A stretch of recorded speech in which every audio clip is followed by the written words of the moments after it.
Uno de los últimos elementos que vamos a tomar en cuenta son las dimensiones de la evaluación. Aquí tenemos un cuadro donde tenemos a la evaluación con diferentes dimensiones. Es un diamante de 6 lados, en el que una de las dimensiones es el objeto. Esta dimensión del objeto nos dice qué debemos evaluar. Y ahí tenemos diferentes indicadores que nos van a decir qué podemos observar y evaluar. Se evalúa el contexto educativo, el contexto fuera de la educación, el mercado laboral a veces. Se evalúa las necesidades, los objetivos, los contenidos, las instrucciones, los profesores, los estudiantes, la metodología, los recursos. En sí se evalúa todo. Todo es susceptible de ser evaluado. Otra dimensión que tenemos es el para qué. ¿Cuál es la finalidad de la evaluación? Y tenemos algunos indicadores en este diamante. Es diagnosticar, es utilizar una evaluación formativa o sumativa. Otra dimensión es cuándo o en qué momento debemos evaluar. Se evalúa constantemente al inicio, continua, final y otro tipo de evaluaciones. Posteriormente tenemos el cómo vamos a evaluar o modelo de la evaluación, que puede ser cuantitativa, cualitativa y a su vez pueden ser experimentales, naturalistas, basados en la demanda, en los costos, en la toma de decisiones y en la verificación de los logros. Otra dimensión es ¿quién evaluará? Evaluarán los profesores, los alumnos, el equipo directivo, el usuario, el experto. Habrá una autoevaluación, una coevaluación, una heteroevaluación.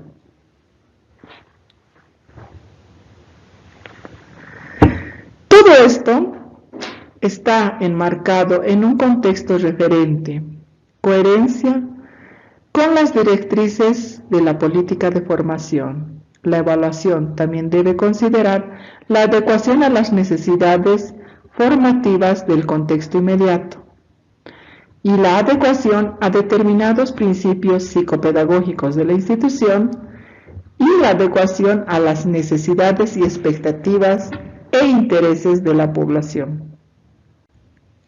Desglosando tenemos dimensión de acuerdo a su objeto. ¿Qué evaluar? ¿Qué se evalúa?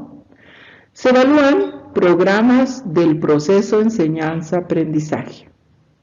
Se evalúa también la intervención del docente. ¿Cuál es el trabajo del docente? Se evalúa con qué recursos trabajamos, con qué recursos se dispone, recursos de infraestructura, técnicos, tecnológicos, de biblioteca y otros. También se evalúan los espacios, porque no es lo mismo trabajar en un aula para 200 personas que trabajar en un aula pequeña. Los tiempos, cuánto tiempo tiene una materia o cuánta carga horaria puede tener. ¿En qué tiempo se puede dar una asignatura? ¿En qué tiempo es ideal en la malla curricular? También se evalúan los tiempos. Se evalúan también los tiempos de respuesta de los estudiantes.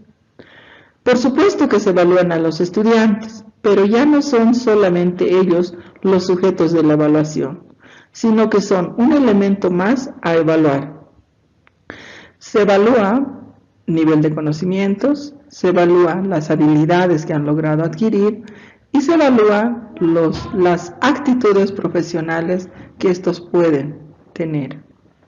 También se evalúan los criterios de evaluación, o sea, cómo vamos a evaluar a los diferentes elementos que intervienen en la evaluación. Los criterios pueden cambiar. Pueden cambiar con el tiempo y con el contexto. Y por supuesto que también se evalúan los instrumentos de evaluación, porque las distintas pruebas pueden sufrir cambios de acuerdo al contexto y al momento. Aquí recordando un ejemplo con la carrera de comunicación social y la enseñanza de redacción de notas periodísticas es diferente a la redacción de notas para redes sociales. Por lo tanto, los instrumentos de evaluación no serán los mismos para ambos casos. Solo manera de darles un ejemplo. Siguiendo con otra dimensión, aquí tenemos la finalidad de la evaluación. ¿Para qué evaluamos? Esto va a tener que ver con el paradigma educativo que está asumiendo la institución y también el docente. A la vez también tiene que ver con el paradigma educativo que necesita la profesión que vamos a enseñar a nuestros estudiantes. También se debe considerar qué definición vamos a utilizar. Si recuerdan al principio, hemos visto que hay diferentes definiciones de evaluación. Si una persona evalúa a estudiantes solamente en función sumativa y para medir logros, va a cambiar su accionar cuando esta misma persona va a evaluar siempre que utilice una definición hacia la toma de decisiones o hacia la solución de conflictos. Por lo tanto, la definición paradigmática que tiene cada docente nos va a decir qué tipo de evaluación generalmente van a desarrollar y cuáles van a ser sus prioridades. Esto también tiene que ver con la generación de la definición de evaluación. Si recordamos, teníamos las siguientes generaciones: la generación de la medición, la generación de la descripción, la generación de los juicios y los valores y la de generación constructivista. Estas 4 generaciones van a cambiar el modo en que cada uno de nosotros decide evaluar. Y por supuesto, los objetivos del proceso educativo o aprendizaje, una consideración de qué debemos evaluar. Como hemos visto hasta acá, no hay una sola manera de ver a la evaluación, hay diferentes maneras de ver a la evaluación. Y como lo llamaría Kuhn, hay diferentes paradigmas para evaluar, diferentes formas de evaluar y diferentes intereses epistemológicos en el momento de evaluar. Ahora vemos la dimensión del momento de la evaluación. ¿Cuándo evaluar? Y aquí tenemos 3 grandes elementos: la evaluación inicial, la evaluación continua y la evaluación final. La evaluación inicial se realiza al comienzo del curso, es punto de partida. Esta información que nos da la evaluación inicial nos sirve para ver cuáles son los conocimientos previos que tienen nuestros estudiantes, cuáles son las necesidades, los intereses, cuáles son sus estilos de aprendizaje. Y a manera de recordar esta evaluación inicial, ustedes tienen una evaluación diagnóstica en un foro donde me darán a conocer cuáles son sus profesiones, sus áreas de interés, si me pueden dar a conocer también sus estilos de aprendizaje. Esto mejorará el trabajo que se realizará en esta temporada con este módulo de evaluación.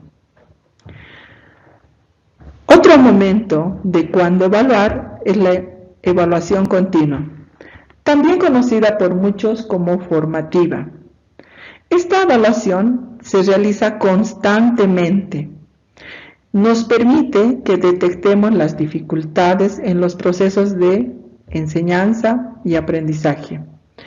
Nos permite que nosotros veamos cuáles son las causas de estas dificultades y podamos solucionar.